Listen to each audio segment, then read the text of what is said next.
Olá, colegas, bem-vindos a mais uma edição do Conversas a Norte. Hoje temos um convidado, um amigo de alguns anos a esta parte, que dispensa qualquer apresentação. Eu tenho aqui a biografia dele, mas nem sei por onde hei de começar, porque é tão extensa e tão variada que é difícil fazer uma apresentação. É o Pedro Abrunhosa, é uma pessoa do Porto, é uma pessoa que vive também, que sente o Porto, como nós sentimos, e que já deu múltiplas provas desse sentimento e que hoje nos presenteia com a sua presença aqui. O agradecimento é todo nosso. Eu nem sei por onde é de começar uma entrevista, porque o Pedro Abrunhosa já deu tantas entrevistas que eu já li de tudo. Para começarmos, o Pedro Abrunhosa teve uma formação clássica. Exato. Veio para a música através do conservatório. Exatamente.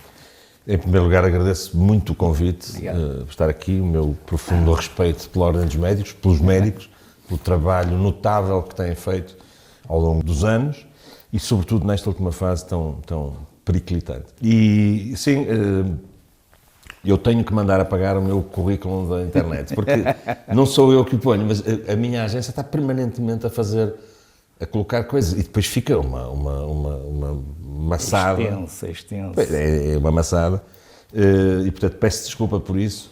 Eu acho que o currículo das pessoas é aquilo, naturalmente, é a obra que vão deixando, não é? Claro. Portanto, se há alguma coisa que pode falar de mim, são as músicas que eu tenho feito. E algumas, certamente, quem nos está a ver conhece, não é? Portanto, isso apresenta a pessoa. Eu comecei, de facto, no conservatório, a escola é fundamental para todas as vertentes, digamos. Eu diria que o conservatório, para mim, funcionou como a matemática ou a fisicoquímica para quem segue uma área da medicina. Curiosamente, eu ingresso ainda na Faculdade de Engenharia Química, porque a minha família é uma família... O meu pai era advogado, infelizmente falecido este ano, a minha mãe era professora universitária, mas havia uma grande tradição de médicos, uma tradição de médicos, e de engenheiros químicos. E, portanto, o meu irmão já estava na advocacia e, portanto, eu tinha que ir para outra área. Só que eu ingresso na faculdade, ainda vou estagiar para a Suíça, para a sede da Ciba-Geigy, que era na altura a fábrica onde o meu tio geria, e acabei por entrar no conservatório com uma bolsa da Gulbenkian. Eu já estava, mas no superior, e tive que desistir de um dos cursos, não era possível fazer 2 cursos superiores simultaneamente. E, portanto, acabo por desistir de Química, de Engenharia Química, e acho que... Com desgosto da família. Com desgosto da família, mas curiosamente, não foi... Era uma família muito aberta, claro, bastante tradicional, e as profissões tradicionais são estas mesmo, que eu acabei de enunciar. Hoje em dia, talvez seja mais fácil para um jovem dizer eu quero seguir um curso de música, é mais aceito. Na altura ainda era um bocadinho tocar piano e falar francês, não é? Exatamente. E, portanto, eu tive que afirmar duplamente perante os meus pais e perante a sociedade, perante a minha família, tive que afirmar que aquela era a escolha certa. E depois passa do conservatório para o jazz. E eu li uma frase muito curiosa que dizia qualquer coisa como isto. Porque quando chegou ao jazz, era um erudito a tocar jazz. Sendo que o jazz também é uma coisa que necessita de uma formação muito profunda. É verdade. O jazz é uma linguagem, dentro da música, é uma linguagem complicadíssima. A música erudita, a música clássica, continua a ser, curiosamente, aquela que eu ouço, por defeito. No carro ouço Antena 2, em casa ouço Meso. Ainda ontem assisti ao concerto da Maria João Pires, Schubert em Paris, e a tocar Debussy, coisa que eu nunca tinha ouvido. Portanto, a música, essa parte da música erudita, da música clássica, nunca sai, nunca nos abandona, fica lá sempre. Tanto mais que a música pop é bastante pobre a maior parte das vezes, pobre literariamente, pobre musicalmente, e há sempre um regresso ao clássico. O Lobo Antunes, de resto, na literatura, diz que está permanentemente a ler aliás, colega vosso, que está permanentemente a reler o Essa, ou então os clássicos, não é? Ou o Homero, ou o Fausto, o Goethe, ou o próprio Shakespeare. E connosco, ou pelo menos comigo, tem que ser assim. Há um regresso aos clássicos permanentemente. O jazz faz parte de um percurso, a uma linguagem muito específica, digamos, a uma especialidade que eu abraço durante algum tempo, que foi apenas uma aprendizagem, uma escola O jazz, como é sabido, fecha-se muito sobre ele próprio, acaba por ser uma linguagem hermética, só para, digamos, uma certa elite que gosta e usufrui, e é verdade que eu gosto muito, mas eu precisava de mais, e precisava de falar com mais pessoas, falar entre aspas com mais pessoas. E comecei a sentir essa necessidade, sobretudo juntando a palavra à música. Ora, o jazz não tem isso. E isso na música clássica chama-se ópera. Ópera não. E claramente isso existe uma terceira dimensão, que não sei se era aí que ia chegar, que é, digamos, a pop rock, que é um título pobre para aquilo que é, porque, por exemplo, o Bob Dylan, que é uma notável figura de um dos maiores poetas da contemporaneidade, tanto mais que ele ganha o Nobel, não é? E ganha o Nobel pela poesia, não é pela música. O Dylan faz isso de uma maneira sublime, não é? Que é a fusão de duas correntes artísticas, uma que é musical e a outra que é a poesia. E não é fácil essa fusão, não é? O cinema faz isso de alguma forma, com a fotografia e a representação, portanto, entre o teatro e a cenografia, a música faz isso, a música-canção faz isso entre letra e música. E, portanto, para mim era óbvio que o próximo passo era a escrita. E isso faz de uma forma também brilhante. Muito obrigado. As suas canções têm muito essa fusão entre a escrita e a música. E é curioso depois ouvi-lo realmente interpretar isso. Mas o Pedro é muito mais multifacetado, quem o conhece. Uma das coisas que a mim me chamou a atenção quando estava a ler sobre si também foi professor de música. Também. E fundou até vários centros, digamos, de aprendizagem. Eu sempre fui bastante atento à questão pedagógica. A música, infelizmente, o ensino artístico em Portugal precisa de ser encarado de frente, como uma grande reforma. A música não é ainda vista nas escolas como uma atividade que é enriquecedora para o indivíduo, para o cidadão e para o país. E eu fiz um curso de pedagogia, simultaneamente, portanto eu aprendi a dar aulas, porque nós que saímos das escolas, das faculdades, nós não sabemos nada da realidade do que é entrar numa sala de aulas e encarar 32 ou 31, 32 almas que ali estão. E, portanto, esse choque tem que ser, de alguma forma, mediado por alguma ciência, não é? E a pedagogia é essa ciência. Eu estudei pedagogia musical e gosto muito de dar aulas. Não tenho tempo para dar aulas agora, mas gosto de dar aulas. Dei aulas bastante tempo em muitos sítios, no ensino oficial, e depois fundei uma escola, que é a Escola Jazz de Porto, que ainda hoje se mantém. Eu já não tenho nada a ver com a escola, só para que fique claro, porque ainda hoje me perguntam. Mas, curiosamente, os meus músicos, aliás, os primeiros músicos dos Bandemónio, são meus alunos. Portanto, eles... Integralmente, o grupo Bandemónio era integralmente composto pelos alunos. Eles eram meus alunos aos 13 anos, 14 anos, e eles evoluem e aos 17 anos eles passam literalmente da sala de aulas para os grandes palcos nacionais, nomeadamente o Coliseu, os Coliseus, não é? Portanto, literalmente foi assim, em março estavam na sala de aulas, em dezembro estavam a fazer 12 Coliseus esgotados e 200 concertos pelo mundo, os míticos Bandemónio, não é? Que teve um impacto enorme. Um impacto muito grande, é verdade. Com discos tripla platina, que eu nem sei exatamente, isso corresponde a milhares até foi mais porque o disco continua a vender e a acumular, não é? Claro. Portanto, são 4 platinas, mas sobretudo foi essa ruptura que esse som na altura, que é um som que faz a convergência disto que acabamos de falar, que traz uma certa sonoridade jazzística barra funk, uma vez que eu privava com músicos norte-americanos por ser músico de jazz, James Brown um deles, e tenho a ousadia de convidar os músicos de James Brown para fazer o primeiro disco e tenho a ousadia de convidar os músicos do Prince para fazer o segundo disco.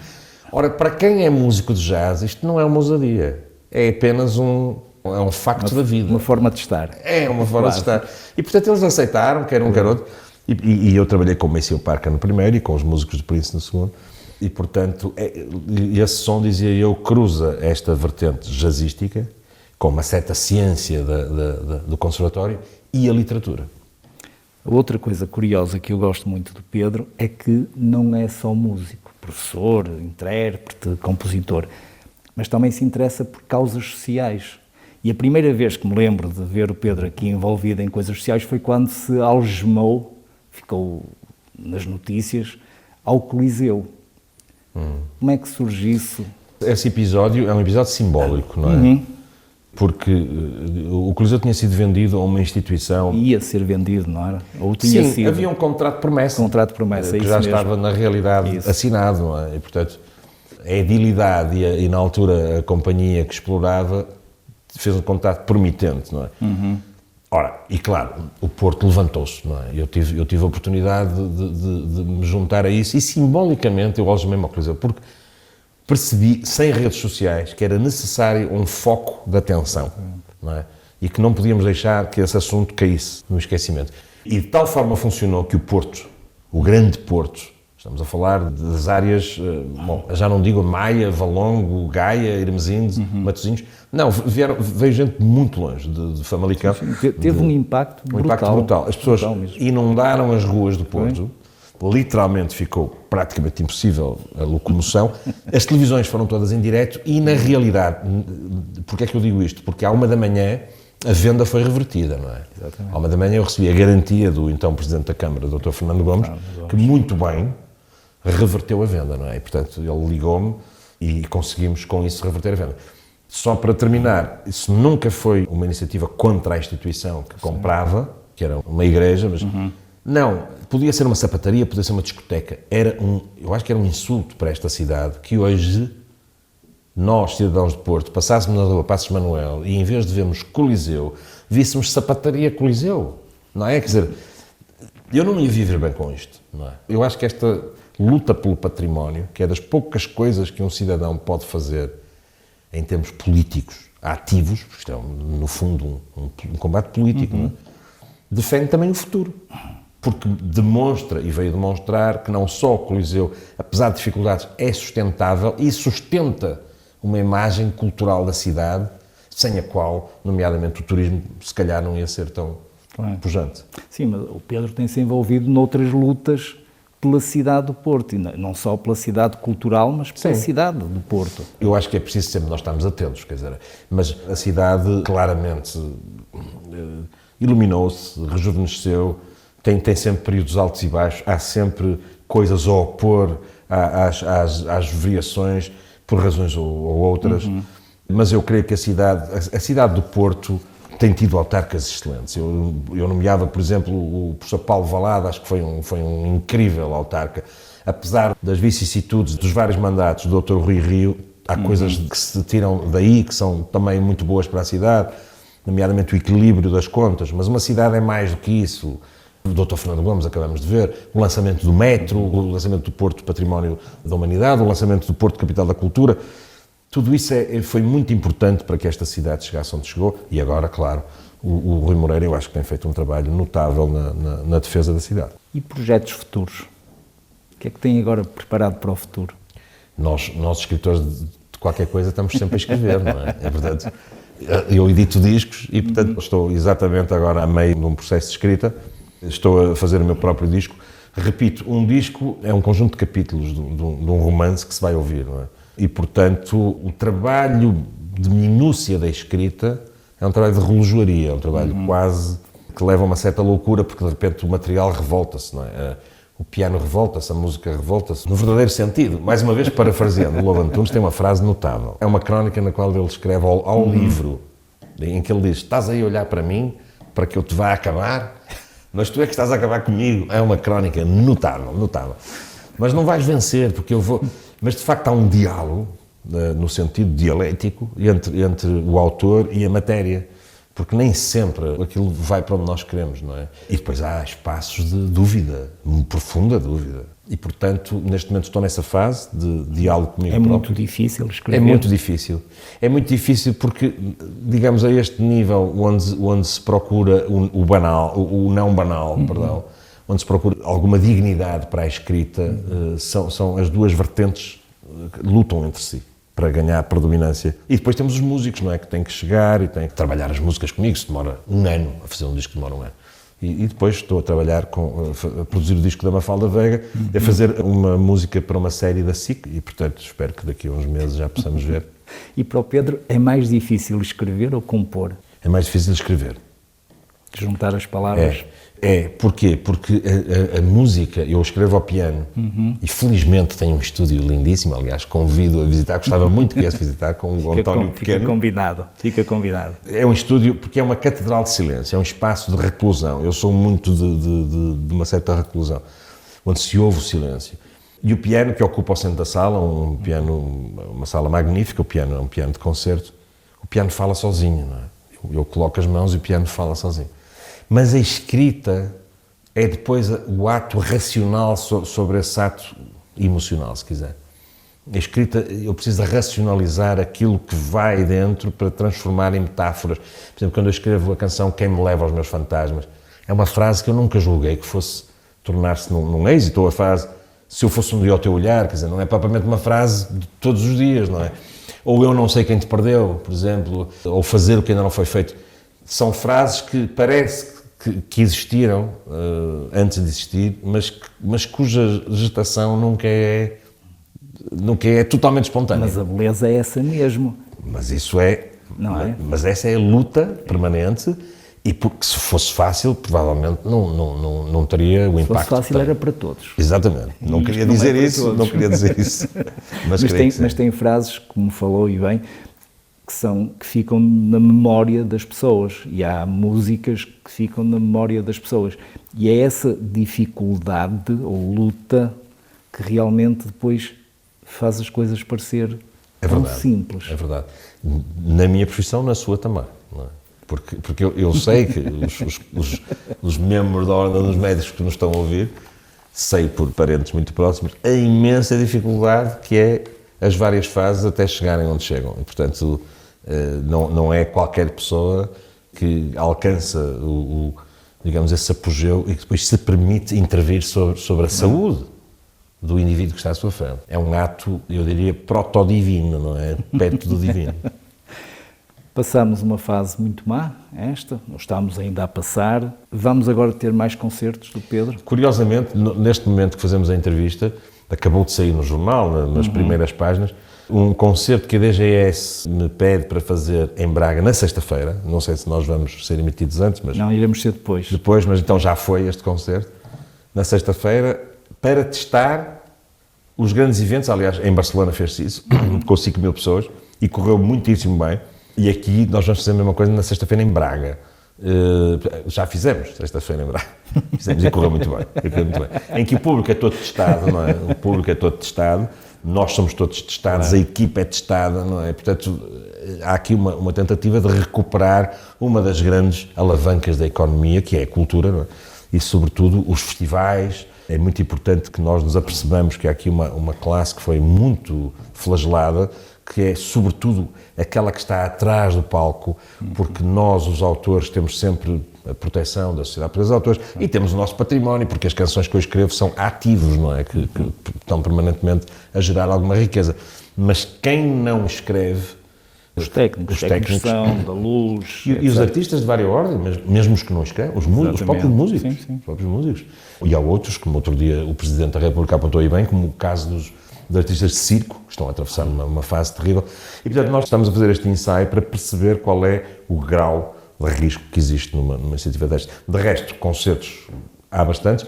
O Pavilhão Rosa Mota, agora, Superboc, que já está esgotado à primeira noite, no dia 19 de junho. Estamos a abrir para a noite, para o 20 de junho. E o Campo Pequeno também, Sesimbra também já esgotou. E, portanto, estamos a retomar.